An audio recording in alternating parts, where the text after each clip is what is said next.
ನಮಸ್ಕಾರ. ಸಹಕಾರಿ ಟಿವಿಗೆ ಸ್ವಾಗತ. ಮೊದಲು ಮಾನವನಾಗು. ನಾನು ಎಚ್.ಎಸ್. ಸುಧೀಂದ್ರ ಕುಮಾರ್. ಮುಖ್ಯಾಂಶಗಳು: ಅರ್ಬನ್ ಕೋಆಪರೇಟಿವ್ ಬ್ಯಾಂಕುಗಳ ಮಾದರಿ ಬೈಲಾ ಕಡ್ಡಾಯ ಬೇಡ. ಅರ್ಬನ್ ಕೋಆಪರೇಟಿವ್ ಬ್ಯಾಂಕುಗಳಿಗೆ ಪ್ರಸ್ತಾಪಿಸಲಾಗಿರುವ ಮಾದರಿ ಬೈಲಾಗಳ ಕುರಿತು ಭಾರತೀಯ ರಿಸರ್ವ್ ಬ್ಯಾಂಕ್ ಸಮಿತಿ ದಕ್ಷಿಣ ಭಾರತದ ಸಹಕಾರಿ ಬ್ಯಾಂಕುಗಳು ಹಾಗೂ ಒಕ್ಕೂಟಗಳ ಪ್ರತಿನಿಧಿಗಳೊಂದಿಗೆ ಬೆಂಗಳೂರಿನ RBI ಪ್ರಾದೇಶಿಕ ಕಚೇರಿಯಲ್ಲಿ ಮಹತ್ವದ ಸಮಾಲೋಚನೆ ನಡೆಸಿತು.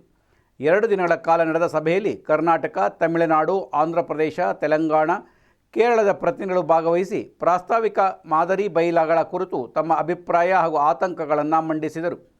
ಸಭೆಯ ಪ್ರಮುಖ ಚರ್ಚೆಯ ವಿಷಯವಾಗಿ ಏಕರಾಜ್ಯ ಮತ್ತು ಬಹುರಾಜ್ಯ ಅರ್ಬನ್ ಕೋಆಪರೇಟಿವ್ ಬ್ಯಾಂಕ್ಗಳಿಗೆ ಪ್ರತ್ಯೇಕ ಮಾದರಿ ಬೈಲಾಗಳ ಅಗತ್ಯ ಎಂಬ ವಿಚಾರ ಮುನ್ನೆಲೆಗೆ ಬಂತು.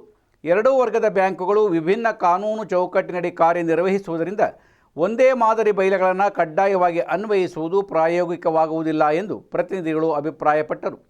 Andhra Pradesh state cooperative urban bank and credit societies ಫೆಡರೇಷನ್ನ ಕಾರ್ಯದರ್ಶಿ ಹಾಗೂ NAFCUB ನಿರ್ದೇಶಕ ಚಲಸಾನಿ ರಾಘವೇಂದ್ರ ರಾವ್ ಪ್ರಸ್ತಾಪಿತ ಮಾದರಿ ಬೈಲಾಗಳನ್ನು ಕಡ್ಡಾಯಗೊಳಿಸುವುದಕ್ಕೆ ತೀವ್ರ ವಿರೋಧ ವ್ಯಕ್ತಪಡಿಸಿದರು. ಸಹಕಾರಿ ಬ್ಯಾಂಕುಗಳು ರಾಜ್ಯ ಅಥವಾ ಕೇಂದ್ರ ಸಹಕಾರ ಸಂಘಗಳ ಕಾಯ್ದೆಗಳ ಅಡಿಯಲ್ಲಿ ನೋಂದಾಯಿತ ಸ್ವಾಯತ್ತ ಸಂಸ್ಥೆಗಳಾಗಿವೆ.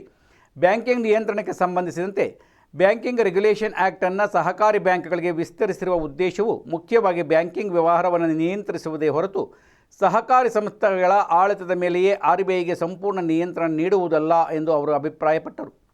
ಪ್ರತಿ RBI ನಿರ್ದೇಶನವನ್ನು ಕಡ್ಡಾಯವಾಗಿ ಬೈಲಾಗಳಲ್ಲಿ ಅಳವಡಿಸಬೇಕೆಂಬ ವ್ಯವಸ್ಥೆ ಜಾರಿಗೆ ಬಂದರೆ ಸಹಕಾರಿ ಸಂಸ್ಥೆಗಳ ಸ್ವಾಯತ್ತತೆ ಹಾಗೂ ಪ್ರಜಾಸತ್ತಾತ್ಮಕ ಸ್ವರೂಪ ದುರ್ಬಲವಾಗುವ ಸಾಧ್ಯತೆ ಇದೆ ಎಂದು ರಾವ್ ಎಚ್ಚರಿಸಿದರು.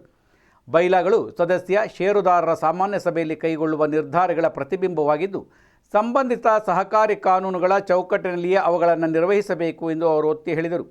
ರಾಜ್ಯಗಳ ಅಧಿಕಾರಕ್ಕೆ ಗೌರವ ನೀಡುವಂತೆ ಮನವಿ. ಸಹಕಾರ ಸಂವಿಧಾನದ 7ನೇ ಅನುಸೂಚಿಯ ರಾಜ್ಯ ಪಟ್ಟಿಯ ಎಂಟ್ರಿ 32ರ ಒಳಗೊಂಡಿರುವ ವಿಷಯವಾಗಿದ್ದು 97ನೇ ಸಂವಿಧಾನ ತಿದ್ದುಪಡಿಯಿಂದ ರೂಪುಗೊಂಡಿರುವ ಕಾನೂನು ಮಿತಿಗಳನ್ನು ಗೌರವಿಸಬೇಕು ಎಂದು ಸಭೆಯಲ್ಲಿ ಪ್ರತಿನಿಧಿಗಳು ತಿಳಿಸಿದರು. ಮಾದರಿ ಬೈಲಾಗಳನ್ನು ಸಲಹಾತ್ಮಕ ಸ್ವರೂಪದಲ್ಲಿಯೇ ಇರಿಸಬೇಕು. ಅವುಗಳನ್ನು ಕಡ್ಡಾಯಗೊಳಿಸದೆ ಸಂಬಂಧಿತ ಸಹಕಾರಿ ಸಂಸ್ಥೆಯ ಸಾಮಾನ್ಯ ಸಭೆಗೆ ತನ್ನ ಬೈಲಾಗಳನ್ನು ಕಾನೂನಿನ ವ್ಯಾಪ್ತಿಯಲ್ಲಿ ತಿದ್ದುಪಡಿ ಮಾಡುವ ಅಧಿಕಾರ ಮುಂದುವರಿಯಬೇಕು ಎಂಬುದು ಪ್ರಮುಖ ಬೇಡಿಕೆಯಾಗಿತ್ತು. ದ್ವಂದ್ವ ನಿಯಂತ್ರಣದ ಬಗ್ಗೆ ಆತಂಕ. RBI ನಿರ್ದೇಶನಗಳು ಮತ್ತು ಸಹಕಾರಿ ಕಾಯ್ದೆಗಳ ನಡುವೆ ಉಂಟಾಗಬಹುದಾದ ಸಂಘರ್ಷದ ಬಗ್ಗೆಯೂ ಸಭೆಯಲ್ಲಿ ಚರ್ಚೆ ನಡೆಯಿತು. ಸಹಕಾರಿ ಬ್ಯಾಂಕುಗಳು RBI ಮತ್ತು ಸಹಕಾರಿ ಇಲಾಖೆಯ ದ್ವಂದ್ವ ನಿಯಂತ್ರಣಕ್ಕೆ ಒಳಪಡುವ ಸಂದರ್ಭದಲ್ಲಿ ನಿಯಮಗಳ ಅನುಷ್ಠಾನದಲ್ಲಿ ಗೊಂದಲ ಉಂಟಾಗುವ ಸಾಧ್ಯತೆಯನ್ನು ಪ್ರತಿನಿಧಿಗಳು ವಿವರಿಸಿದರು. ಇದರ ಜೊತೆಗೆ ಸಹಕಾರಿ ಸಂಘಗಳ ನೋಂದಣಾಧಿಕಾರಿಗಳ ಕಚೇರಿಗಳಿಂದ ಅಗತ್ಯ ಅನುಮೋದನೆ ಪಡೆಯುವಲ್ಲಿ ಆಗುತ್ತಿರುವ ವಿಳಂಬವು ಬ್ಯಾಂಕುಗಳ ಕಾರ್ಯನಿರ್ವಹಣೆಗೆ ತೊಂದರೆಯಾಗುತ್ತಿದೆ ಎಂದು ಪ್ರತಿನಿಧಿಗಳು ಗಮನ ಸೆಳೆದರು. ಶಾಶ್ವತ ಸಮಿತಿ ರಚನೆಗೆ ಪ್ರಸ್ತಾಪ. RBI, ಕೇಂದ್ರ ಸಹಕಾರ ಸಚಿವಾಲಯ, ಸಹಕಾರಿ ಸಂಘಗಳ ಅಧಿಕಾರಿಗಳು, NAFCUB ಹಾಗೂ ವಿವಿಧ ಸಹಕಾರಿ ಬ್ಯಾಂಕ್ ಒಕ್ಕೂಟಗಳ ಪ್ರತಿನಿಧಿಗಳನ್ನು ಒಳಗೊಂಡ ಶಾಶ್ವತ ಸ್ಟ್ಯಾಂಡಿಂಗ್ ಸಮಿತಿ ರಚಿಸಬೇಕು ಎಂಬ ಪ್ರಸ್ತಾವವನ್ನು ಸಭೆಯಲ್ಲಿ ಮುಂದಿಡಲಾಯಿತು.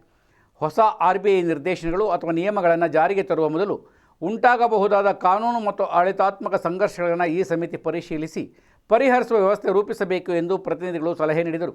ಕರ್ನಾಟಕದ ಬೆಂಗಳೂರು ಸಿಟಿ ಕೋಆಪರೇಟಿವ್ ಬ್ಯಾಂಕ್ ಸೇರಿದಂತೆ ಹಲವು ಪಟ್ಟಣ ಸಹಕಾರಿ ಬ್ಯಾಂಕುಗಳು ಹಾಗೂ ಕರ್ನಾಟಕ, ಆಂಧ್ರ ಪ್ರದೇಶ, ಕೇರಳ ಸೇರಿದಂತೆ ವಿವಿಧ ರಾಜ್ಯಗಳ ಸಹಕಾರಿ ಬ್ಯಾಂಕ್ ಒಕ್ಕೂಟಗಳ ಪ್ರತಿನಿಧಿಗಳು ಸಭೆಯಲ್ಲಿ ಭಾಗವಹಿಸಿದ್ದರು.